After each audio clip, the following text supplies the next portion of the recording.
Chris asked me to come and participate in this program, or when we're meeting with young journalists around the state that have benefited from the program.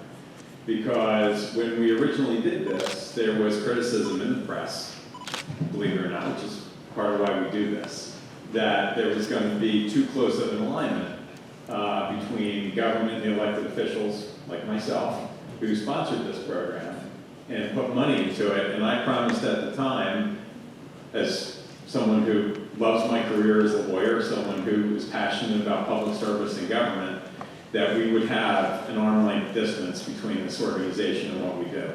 But I, like a proud father that has watched my child grow, I, with great admiration, watch what we do.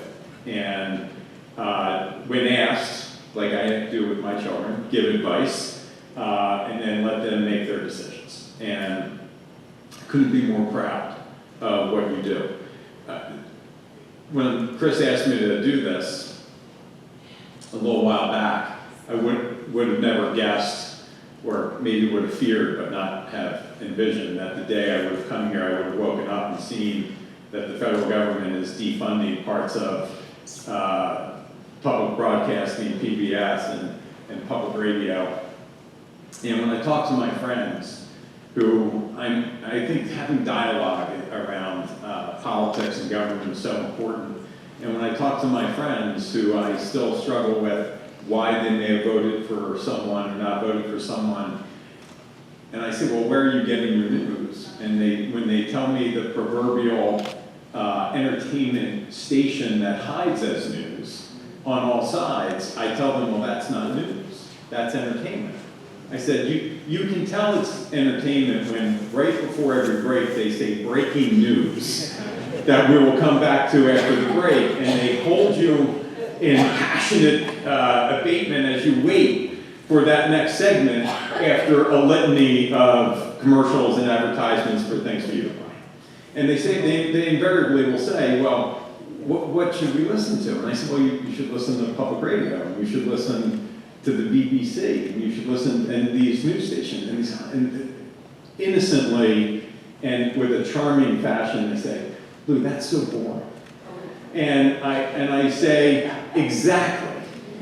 News is not intended to dominate your entire day. It is intended to inform you over a period of time for you to think about what it should be, what your thoughts are around it, solutions that you would come up with around that. Enter into conversation with your friends. Maybe watch some of those entertainment stations to foster more opinions, and not just the ones that you like, but the ones that maybe get you hot under the collar and a little irritated. Because hearing from all sides, I think, helps form conversation and debate and make you think. You shouldn't just listen to things that you agree with, because you should challenge yourself to think outside that, because you should also know what other people are thinking. So, this organization is critically important. What you do is critically important, and I wanted to share a story with you and why I think this is so important. When my first introduction to public service was through my mother, who got involved in public service because we were a poor family who were growing up in Cherry Hill. My mom was a poor kid from the city of Camden, from an immigrant family, didn't speak English when she went to school. The nuns came home and said she had to be Americanized and learn how to read and write the English language. Our culture took a hit that day as we started to water down our Italian culture. And my mom was an excellent student, graduated at the top of her class, but couldn't afford to go to college from a poor family. Believe it or not, in a state like New Jersey, there were no community colleges at the time. And she went to work for a company called American Acceptance Corporation, where her job was to teach young male executives how to climb the corporate ladder, a ladder they never let her step foot. And the good fortune of my family is that a young man came to that office one day and she fell in love, and that was my fault. And they got married, and their dream was to move out of Camden, and they bought a little home in Cherry Hill when they were pregnant with me. And that was my family home. And the first contract my father ever signed was to get married in the Catholic Church. He was Protestant. And only the Catholic Church in the contract required them to send us to Catholic school, my brother and I. And we went to a little school in Haddonfield that we couldn't afford called Christ the King. And we grew up not far from the Melita Coffee Factory, right off 295, and I would wake up every morning and smell coffee. And I would watch my mom take and put in the plastic bags scoops of coffee so that my father had enough coffee to get to the next paycheck to go to work. I watched my father on Christmas morning take the packages that were given to my brother and I for Christmas and trace the bottom of his shoes, because I was too young to understand. They couldn't afford to get his soles redone. And when a local swimming hole that my brother and I learned to swim, that's there to this day, Columbia Lakes, where we learned to swim in a cedar lake with catfish.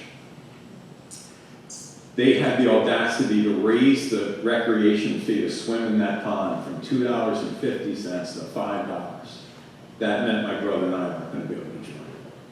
And that was the first protest that we ever participated in, as my mom nailed signs to our baseball bats, because they were wood at the time. And we stood out in front of Columbia Lakes in the heat of the summer, wishing we could go jump in that lake, until the mayor at the time ultimately rolled down and rolled back those charges. That was my introduction to public service and politics. That movement in a little community spurred citizens to come to her and ask her to answer an ad in the newspaper to run for office. She became the first woman ever elected mayor of Cherry Hill.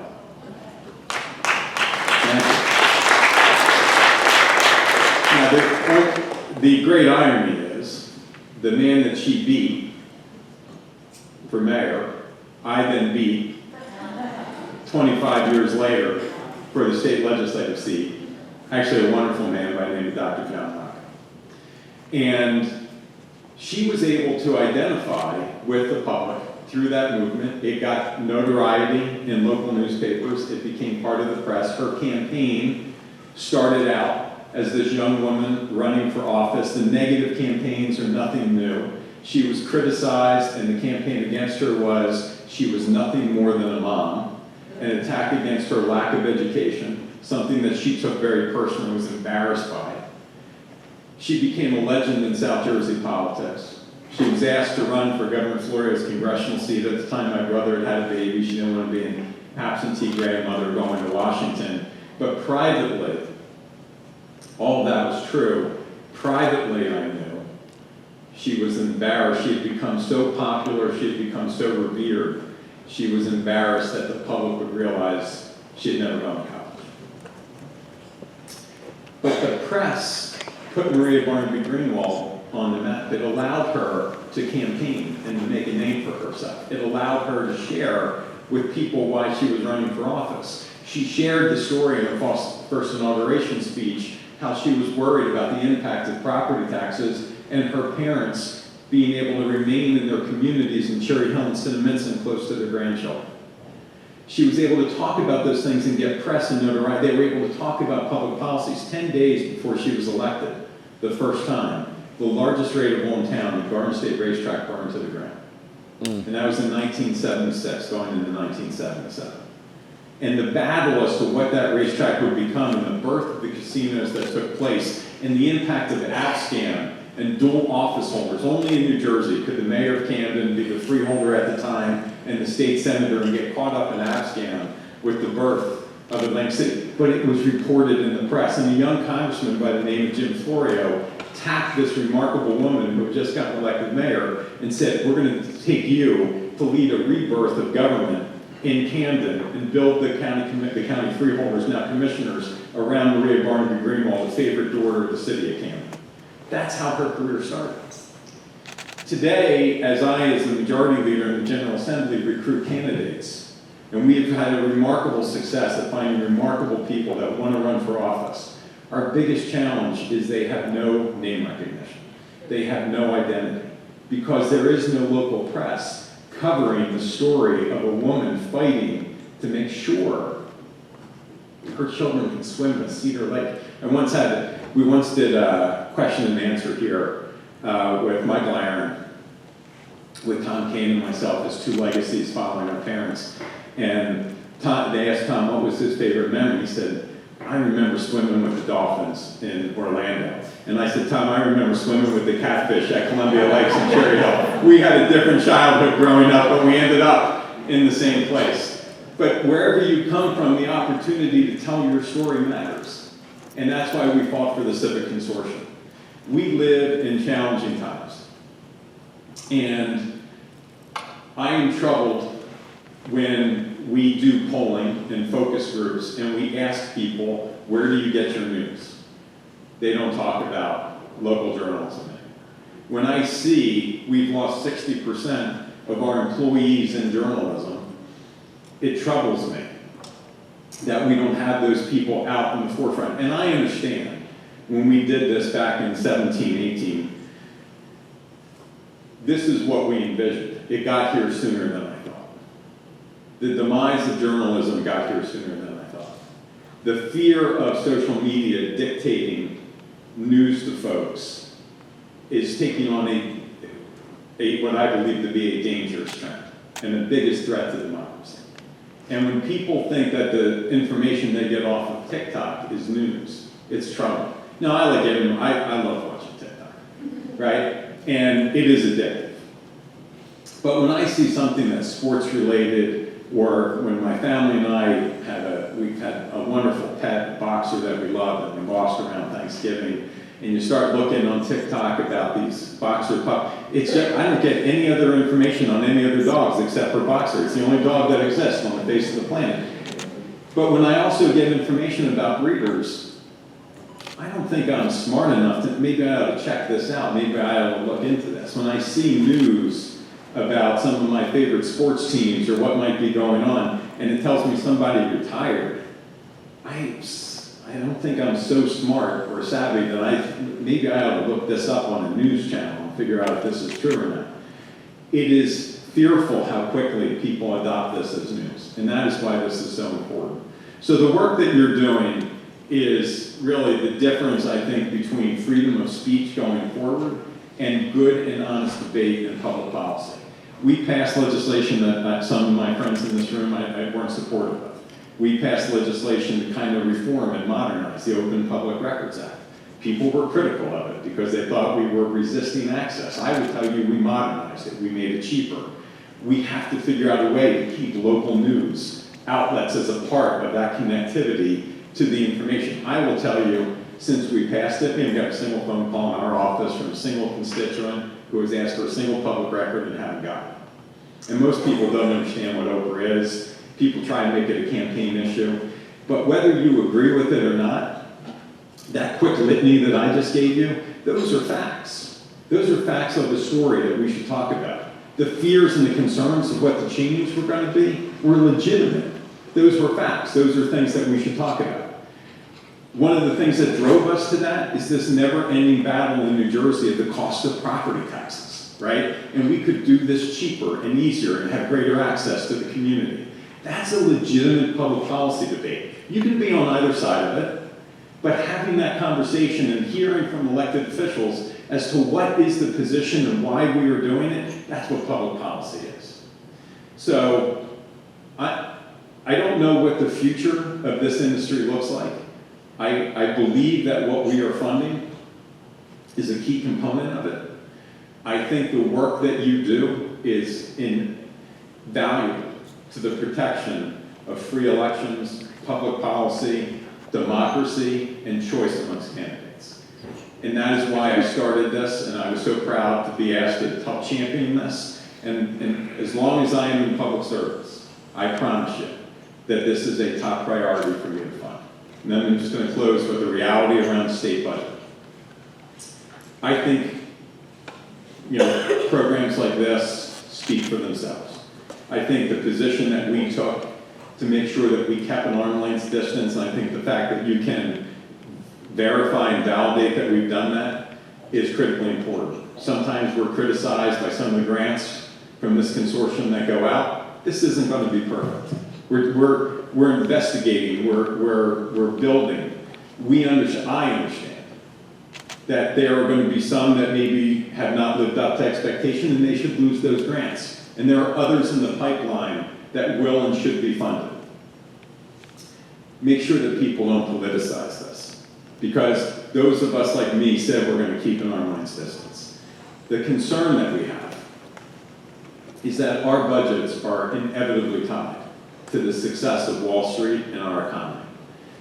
And every day, today is a very important day for the state of New Jersey and the state budget.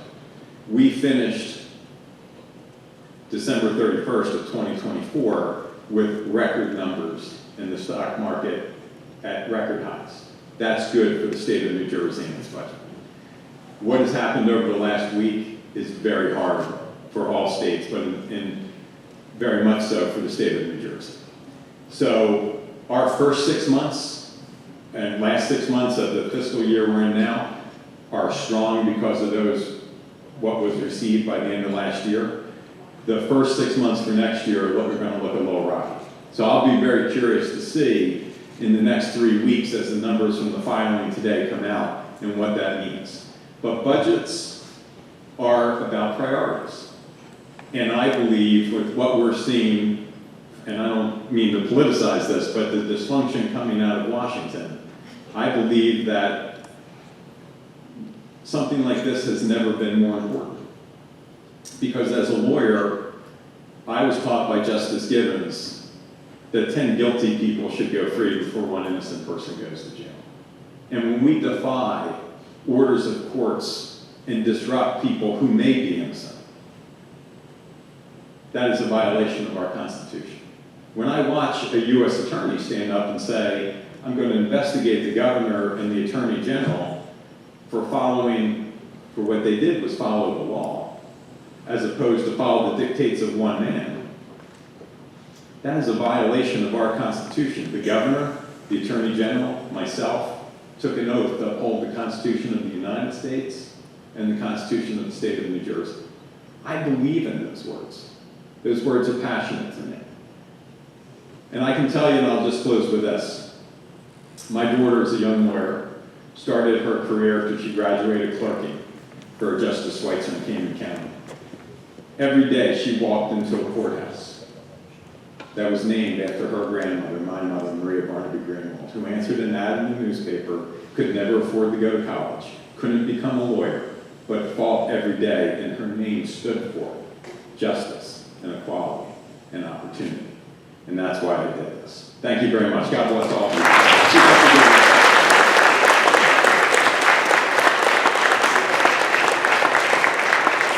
I don't want to delay you. I'm happy to answer a question if you have it, though, but you don't feel like you have to ask me.